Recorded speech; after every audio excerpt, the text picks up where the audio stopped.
Hi viewers, আসসালামু আলাইকুম। সবাইকে ওয়েলকাম করছি আমার নতুন ভিডিওতে। আজকে তোমাদের সাথে শেয়ার করব কিভাবে আমি কার্লি হেয়ার স্ট্রেট করলাম। তো আর কথা না বাড়িয়ে আমরা মূল ভিডিওতে চলে যাই।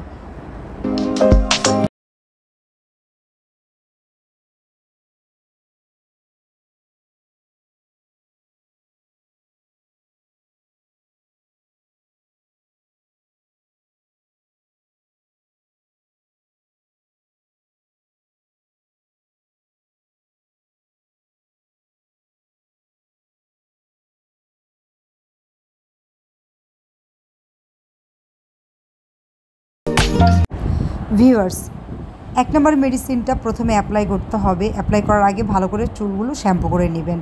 তারপরে একটা র্যাপিং পেপার দিয়ে চুলগুলো র্যাপিং করে নেবেন। তো ১ ঘন্টা এভাবে থাকবে। ১ ঘন্টা থাকার পরে চুলটাকে ওয়াশ করে নেবেন নর্মাল পানি দিয়ে। ওয়াশ করার পর চুলটাকে আয়রন করবেন। আয়রনের কোনো ধরা বাঁধা সময় নেই। যতক্ষণ পর্যন্ত আপনার আয়রনটা প্রপারভাবে না হচ্ছে আয়রন করে যেতে হবে। তো ভিউয়ার্স, আজকে এই পর্যন্তই। সবাই ভালো থাকবেন, সুস্থ থাকবেন।